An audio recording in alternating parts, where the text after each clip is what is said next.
Hey guys, welcome back to my YouTube channel. Now today I have got two very special guests with me. We have got Sebastian Oreb, aka Australian Strength Coach, and Hattie Boydle. So today we thought we would do a bit of a Q&A, and what I did was on my Instagram I put to you guys a little bit of like a frequently asked questions and what you wanted to hear from us. So I've written some of the most common questions down and we're going to go through those now, so let's do it.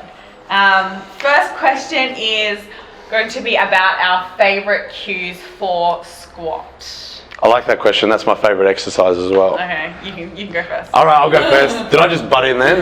All right, I'm going to roll with that. Favorite cues for squat. My favorite cues have evolved in time. I'm very fortunate enough to work with some of the strongest athletes on the planet, and on the weekend, for example, we just had Graham Hicks from the UK. He came and squatted 440 kilograms in big dogs. So 440 kilograms, that's pretty damn heavy. And the cues that I was screaming out at the top of my lungs to him was face up, face up, face up, face up, face up. So he's been in Australia for 3 weeks and we did the last 2 sessions with him. His personal best before he came to me was 410 kilograms and it was really slow. So what he was doing wrong was looking down, and that's a really common thing that people do in their squats is they look down, and I used to do that as well, because when you're looking down in a squat there's a thing called forward torso lean, which is normal, and if you want a neutral spine, then that means you're kind of looking downwards. But when you do that with superhuman weights on your back, you're going to land on your face. So the body follows the eyes, and when you're lifting superhuman weights, you need to be as upright as possible. You need to be balancing that weight over your body. So there's so many other cues that are hugely important, but at the moment with the high-level squatters that I'm working with, that's probably one of the biggest ones that I scream out, face up or upright. It's kind of a balancing act. Yeah, so that's, if you just go home with this and say, all right, cool, I'm going to squat with my face up, like that's definitely like this the tip of the iceberg. But because this is a roundtable discussion, I'm going to give that as my gold nugget. So for me, I generally try and focus on just like one cue in each of my sessions. Generally with squat, it is knees out, because it has been something that I have had trouble with in the past. So with my lifts, I'm always focusing on like knees out and also speed out of the bottom of the hole. So controlling down and then just like power up. So they're probably ones that have helped me. Well, I'm going to agree with all of the above, and mine would definitely be spread the floor, which is essentially knees out, like Lauren, and tight. It's definitely something I have Bass's voice in my head, tight as I'm going down, and I also like bar path. So particularly when I'm doing a really heavy set and it's just 1 or 2 reps, I'm thinking bar path, and that's bar path staying in line with my midfoot, and that's the only thing I want to think of, because then my body will do what it has to do to keep that bar path where I want it to be, and that might be the only thing I think of that day.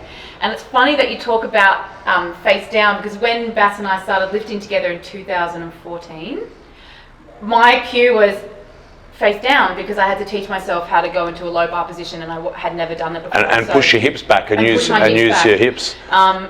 So that's funny, because as I've worked with Bass over the years, the cues with him have changed. So therefore, I've applied those changing cues, and every single one of them worked, even over the time of them changing. But they've just gotten better and better and better, and almost easier to execute. So something I think is worth knowing is how I said that the rules change as you get stronger. So back then when you're looking down, this is when you were squatting around 100 kilograms. So now you're at 140 kilograms or 145 kilograms. And I say that if you were to look down with that weight on your back, it wouldn't work. But with the lighter weights, and that was the same with me, I followed a lot of those cues when I wasn't lifting as heavy a weight, and you're able to do it, and you're able to kind of muscle up okay weights. But yeah, as you get stronger and the weight gets heavier, the rules change. Knees out, I love that cue as well. Yeah. And spread the floor. It's all, you know, it's funny because it's like you go and tell your viewers, okay, go on knees out and face up and upright. I don't think that's going to give you a picture perfect squat. No. I think they deserve a squat tutorial from you, Lauren. I know. have to do that next. We'll do that next, for sure. And just touching base on that, because there's obviously 2 squats that you see over Lauren performing. There's the low bar and high bar.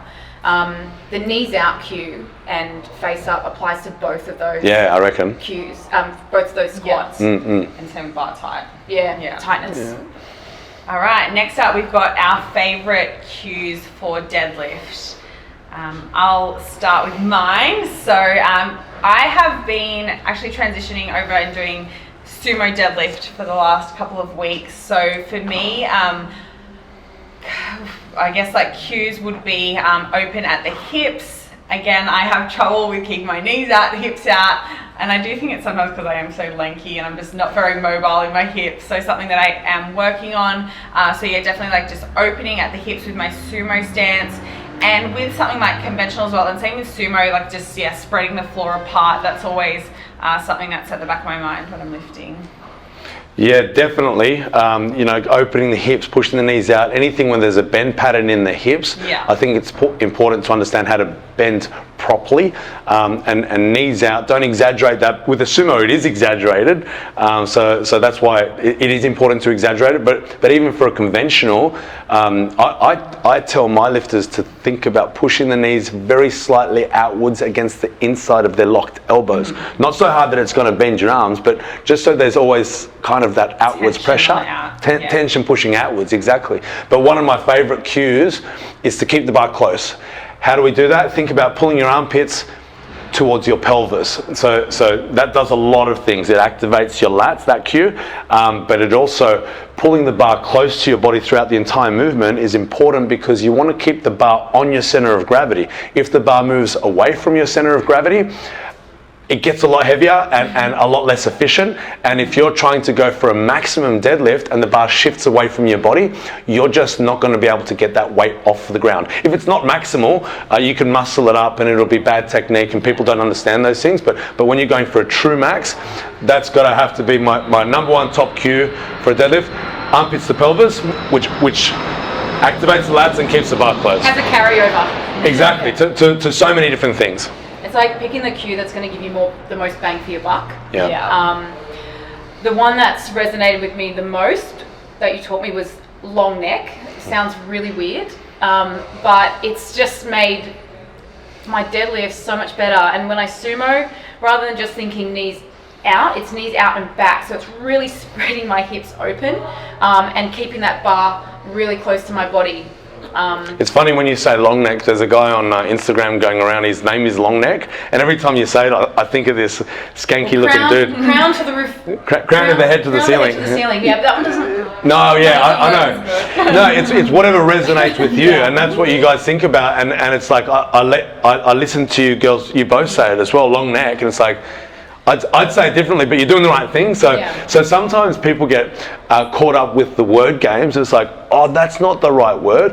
But if it works with the lifter, then it is the right word. What do you visualize when you hear that cue? Like how can exactly. What does that look like to you? Yeah. So interestingly, you both respond to long neck. Yeah. So obviously it works. So long neck. And I guess with the going back again, there's 2 different deadlifts, there's sumo and conventional, but both require knees out. Both require long neck, both require knees out. And armpits to and armpits to pelvis to get the lats and to keep the bar close to the body. So you can apply all of the above to both of those. Yeah. Good point.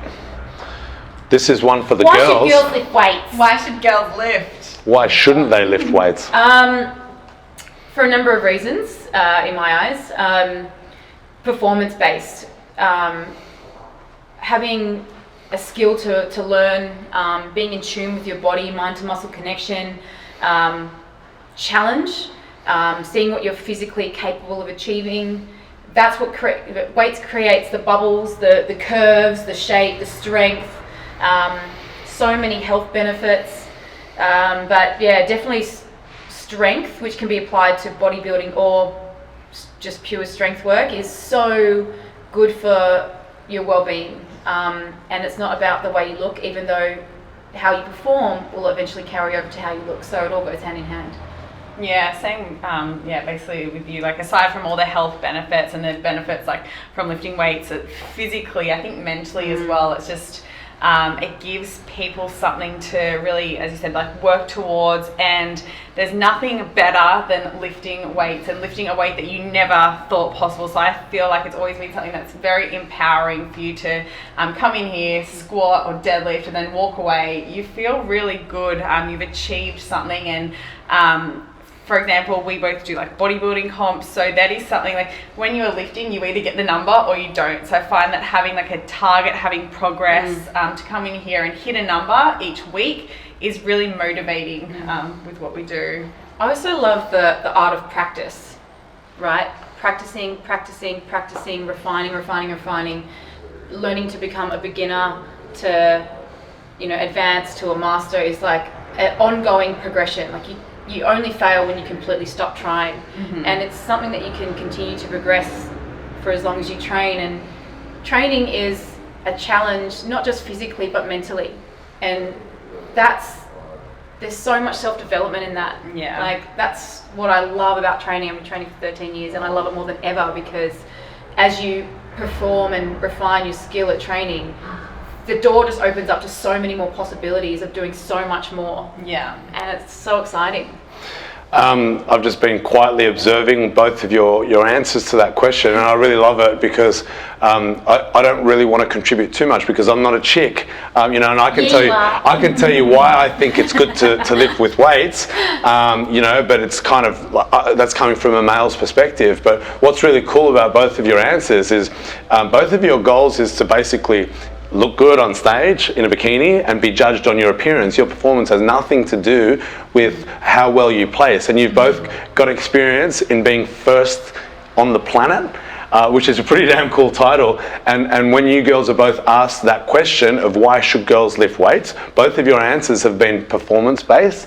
And you briefly touched on, the aesthetic comes as a result of having performance goals.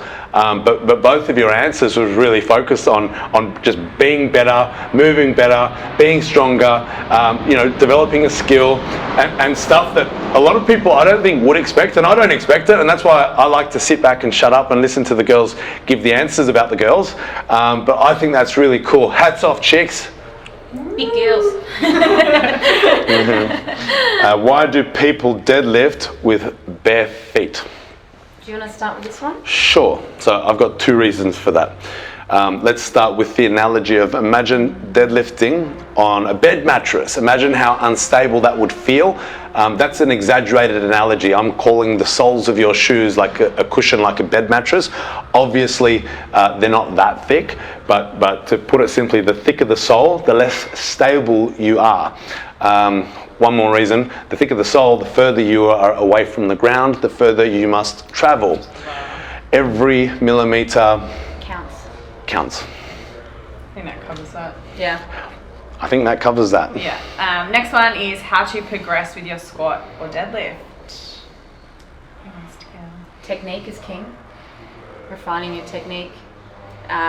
Technique is the answer for everything. So a lot of these questions, if you just say, to get better at any of these things, if your answer is technique first, I'd say tick. I also think like building up strength as well, like with the variations of the exercises. So for example, like we don't just low bar, we high bar as well. Like, and I think like in all the accessory work as well that we do is then transfers over to squat and deadlift. Yeah, so like weak point training. Exactly. Yeah, so definitely. I think one of my biggest keys for progression in the gym is starting conservative. That's probably the biggest mistake that I see that's made.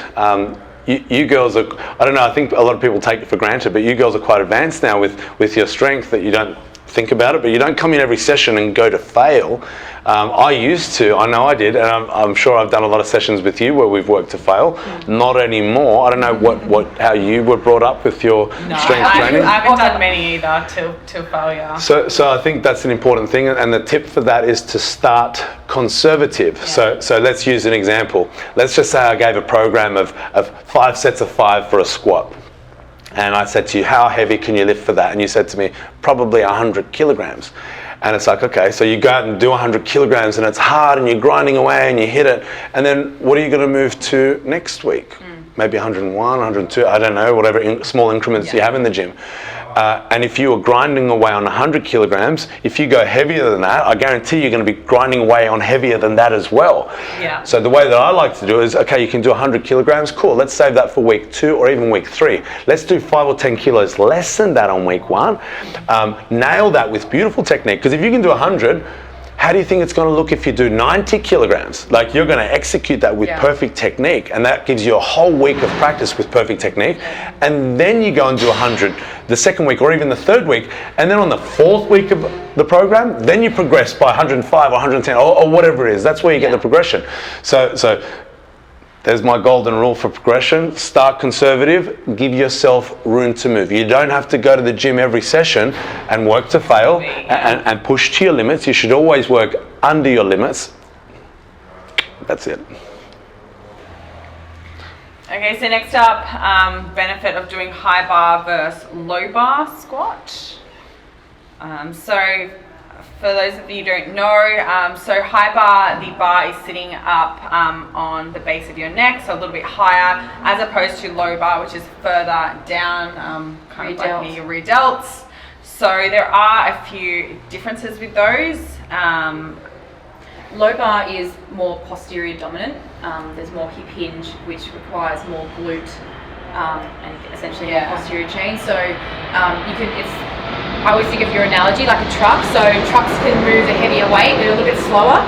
But if you're looking to lift the maximum weight, then that's where you'll go with a low bar position. Whereas high bar is more of an upright, torso in an upright position, not as much hinging back with the hips. More quad dominant. Yeah, quad dominant. Still obviously uses your posterior chain, but yeah, it's just a different. I guess an example of where you can use the differences, like for me, during my WBFF World Prep, where my focus wasn't as much on lifting as much as I could, I transitioned away from low bar into high bar because my goal was to bring up my quads. So I wasn't purely training for strength at that stage, whereas if I do tend to do a little bit more low bar.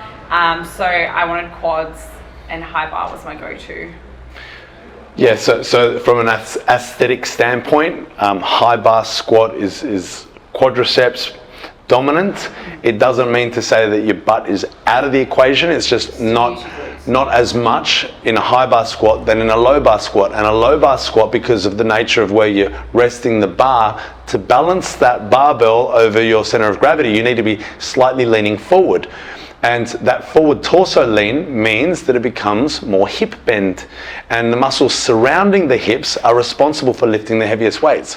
Now, apart from the aesthetic goals, in competition, if you have a look at the body structure and think about where are the bigger muscles, are they the ones surrounding the hips or are they the ones surrounding the knees? The ones surrounding the knees are the quads. So some people have like amazing giant quads, and those lifters are really, really upright in their torso when they squat to suit where their strengths are. But most people have bigger hip structures than quadriceps or the muscles that are responsible for extending the knee joint. So a lot of the times in strength competitions, you see people using a low bar squat where they can favor a hip dominant style of movement to shift the heaviest loads. And that's my sport. And actually something that's good to notice about that is I've got pretty skinny legs, but a pretty good squat. My best squat is 300. You've got a big ass. I do have a big ass, and I think that's more important. What do you say, girls? Yeah, no? Yeah. Come on, you girls are all about the booty. But yeah, definitely my goal isn't aesthetic at all. My goal is performance purely, and that is to squat the heaviest weight possible, and the way that I like to teach it is to use those muscles. So that's where I would use a low bar squat. But what's the benefit of doing high bar versus low bar? Saying it like they're against each other, I like to use them as well as each other. Yeah, so I think they complement both, each other in absolutely. training. yeah, so even for me, even though it's a hip dominant movement, my low bar squat, trust me, I'm using my quads, and it will benefit me to have stronger quads. So I'll use that in my, so the point you made about progression, that's how I would progress with my low bar squat, is to train my weak points, which is my high bar squat. Yeah. Yep. Next, what's the difference between wearing flat shoes when you squat or heels elevated? I like flats when I squat. I go heels barefoot. elevated. Barefoot? I'm barefoot. Yeah. You're barefoot, your heels elevated. You're flat. Even though I'm trying to get her to go flats. I've got flats on today, guys. I actually feel like if I went back into low bar squatting, I'd go heels elevated for a while just because I've got limited range in my ankle, which is why heels are good for me, particularly while I high bar, because I've got limited range of motion in my ankle, so that extra bit of heel increases range of motion in the ankle joint. And allows a little bit more depth to hit depth. Yeah, exactly. So the way that I squat, I don't actually bend that much in my ankle. Most of my bend comes from my hips. So I've got a very close to vertical shin angle, which means my ankle's not bending that much. So that's why I don't really need my ankle to bend that much. And some people don't have that mobility in their hips where they can achieve depth, and so therefore they need more mobility in the ankles. So that's why they'll use an elevated heel in squat competitions where the goal is to lift the heaviest weights. But then from an aesthetic standpoint, an elevated heel allows a much more upright torso angle. And going back to the difference between high bar and low bar, upright torso angle has a few benefits. Quad development, so if you're aesthetics focused, then heels elevated. If you want to build quads, my recommendation is to get the elevated heels on. If your goal is to build booty, my recommendation is to get the flats on. It's worth saying that in weightlifting competition, so that's in the Olympics, clean and jerk and snatch, these guys are also based on performance, so it doesn't matter how they look, that's not going to influence whether they come first, second or third, it's who lifts the heaviest weight possible. But the position that these guys need to get in is upright, because they're throwing the heaviest weight possible over their head and they need to stack the rest of their body directly underneath that bar. And the best way to be upright is with elevated heels. So these guys use it from a performance standpoint, elevated heels, but as a consequence of that, all of these guys have pretty damn amazing quads. We got a weightlifter in here, Sonny. We do a quad competition, him and I, and he's probably about 15 kilograms lighter than me. But his quads, they're a lot bigger than mine. And that's as a result of, he's a performance athlete, I'm a performance athlete. He's a high bar squatter, he wears elevated heels. I'm a low bar squatter, I wear flats. My legs are skinny, his legs are jacked. My squat's bigger. He'll be watching this. He'll be watching this.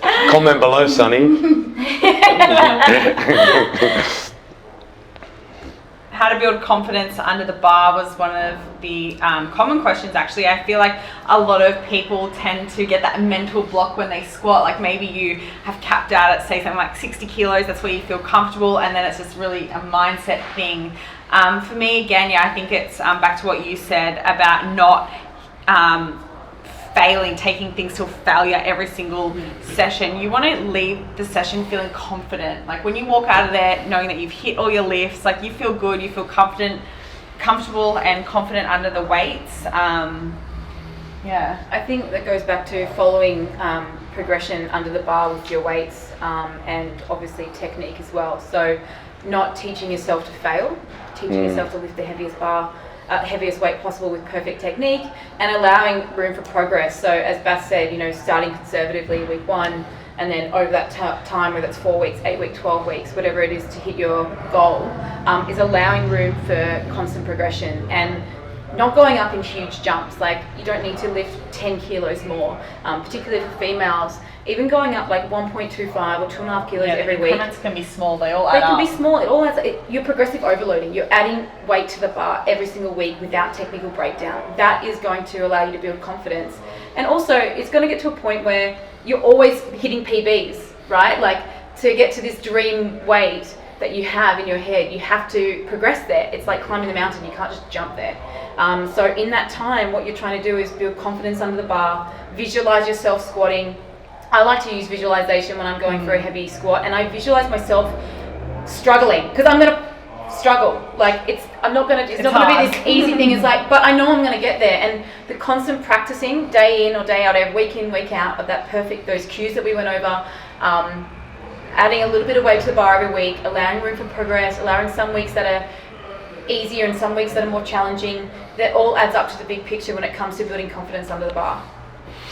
I couldn't put it better myself. One thing that I'm just going to go over is just experience. Like, you girls have been doing it for such a long time. I've worked with, I don't do it that much these days, but I've worked with absolute beginners, and I know that they don't have any confidence.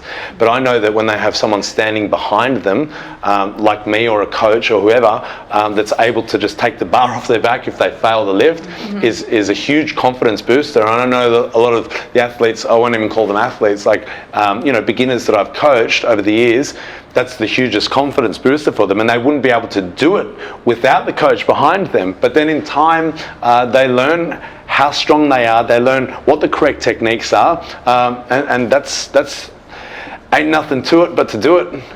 Experience.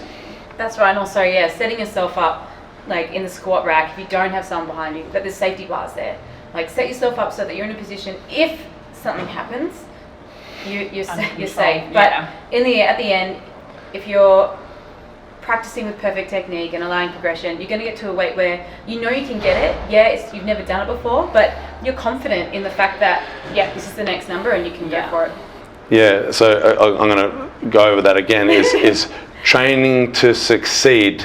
I was brought up on the notion that you should train to fail all the time, and that's where the results happen. Actually, flip that. That's not how to do it. Train to succeed. Don't train to fail. If all you know how to do is come in and hit the reps with the calculated numbers that you guys have worked towards, you won't know how to fail because you haven't done it, and that's what builds confidence as well. Is just having experience with the small incremental increases, because let's just say you did 100 kilograms last week, you kind of know what you're in for if you're going up by 1.25 kilograms. This is calculated. I won't even call it a risk. It's what we've practiced. Calculated efforts is what we've practiced. Perfect practice makes perfect. Best lifts. Last one, best lifts. Alright, okay. My best squat is 150 kilos. My best deadlift, 155. When you did that 150, I saw that on Instagram. That looked like there was more in there as well. Yeah, I would love to get more. I think you should. I was going, okay, what's she doing? That was before a competition, and it was like you're saving that for competition. But I do think, in all fairness, that even though 150 was your max, I think there's more there. Yeah. Bench, 55, I think.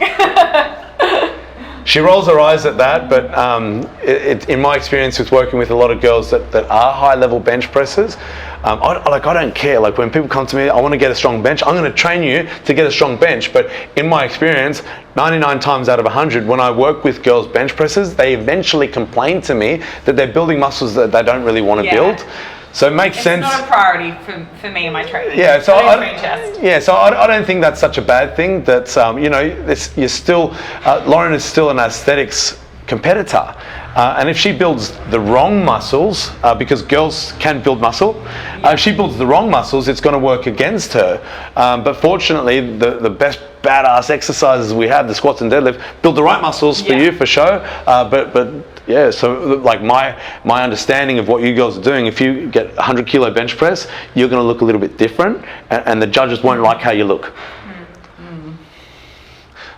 So what was your deadlift? 155. 155 deadlift. That was conventional? Conventional. I think you're going to go well past that soon. Yeah, now that you're doing the sumos. Yeah. So what was your last sumo session? 5s on 120?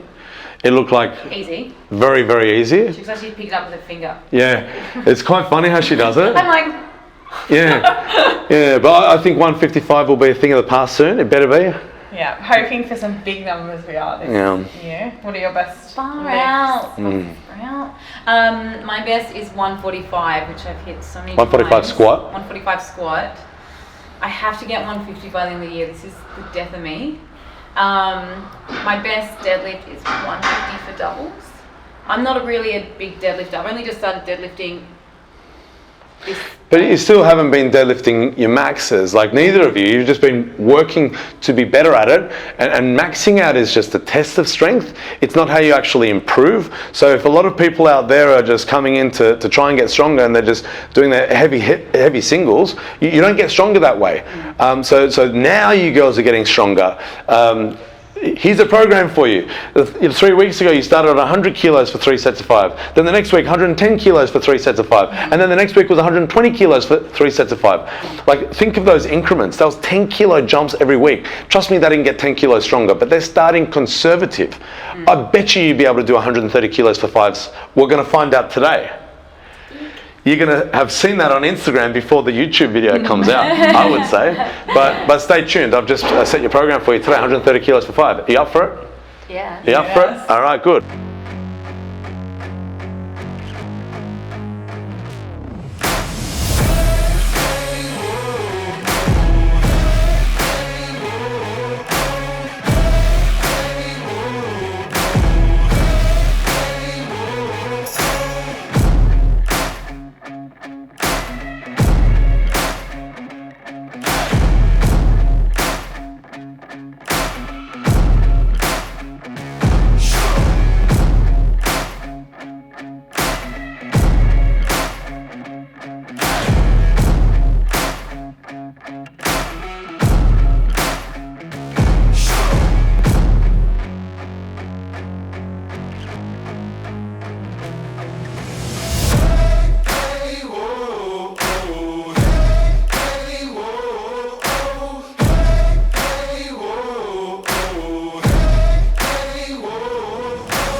So they did not get 10 kilos stronger every week. They just started conservative and set them up for a successful progression. Pretty smart if you ask me. And what else? 150 for 2? 150 for 2. 145 for 1 squat? And that was conventional, I think. That was conventional? Yeah. And then my bench. You've got a good bench, I've got a don't good you? bench. Yeah. What is it, 90 or 85? It's, I'm very certain it's 90 kilograms and 85 for a couple of rows. Yeah, I did 85 for 5, I think. There's something and crazy. 90 for 1, I'm pretty sure. Yeah. So, and again, I don't bench press. We'll do it like once a year for showing off. Strong little boobies. Yeah. This is what strong boobs look like. Where are they? Up here. So yeah, I would like to. It's been really nice. My deadlift technique has definitely improved, and I normally used to hate sumos. My little boy hips were like, yeah. But now that I've been doing sumos and yeah, it's been but I think it's the way that you've been practicing and introduced sumos. Like, we started really, really light, and that's what a lot of people do when they start with sumos, and that's something that it wasn't you to blame, it was me as well, because we were working together. It's like, okay, great, you can do 150 kilos for 2 conventional. Okay, so that's how strong you are. So let's kind of lift around those weights for sumo and try and get better. And it's like, it's a completely different movement. You've got to start from blank canvas and work your way up. And I think that's what you guys did. So it's only been 3 weeks of sumo training properly, right? But yeah, watch this space. Yeah, 130 for 5, that converts to more than 150 for 1. So I bet you'd be able to beat that really, really quickly, but it doesn't matter, because we don't need to test the strength today. We need to get stronger today. We can test the strength later. Right, your best lifts. Time to shine. All right, if I have to. Okay, my best. You've been waiting all morning. This is the last question. You should be like. We'll finish with. We'll finish strong, shall we? All right. Okay, so my best. So that's what I do for a sport. Like, obviously, I don't. My sport isn't aesthetics based. If it was, I wouldn't go too well. Be more handsome. I'd work on being more handsome, but I don't need to, luckily. But anyway, so my best squat is 375 kilograms in competition. That's current Australian record. In the 100. There you go. See, I told you. He was so excited to say that. In the 110 kilo class. If you didn't know, now you know. Now you know. 240 kilogram bench press, which is also an Australian record in 3-lift powerlifting competition in the 110 class. And then the lift that lets me down is my deadlift, 330 kilograms. It's a funny thing to say that sucks, because if someone came in with 330 deadlift, I'd say that's pretty big. But yeah, the guys I'm up against, about 380, 390. Yeah, so there's some freak deadlifters in the country, and the numbers add up to give the total. And if you've got a deadlift that's that big, or if you got mine that's 330 kilograms, that's not big enough. It can cost you dearly. So, but anyway, that's my numbers. I'm pretty happy with it, but I'm going to get stronger next year. Yay. As we all are. As we all are. I wish I had a money machine. Alright, thanks for watching, guys. Now we're going to get Thanks, into our guys. session and we'll leave you with some footage of that. Bye. See you guys.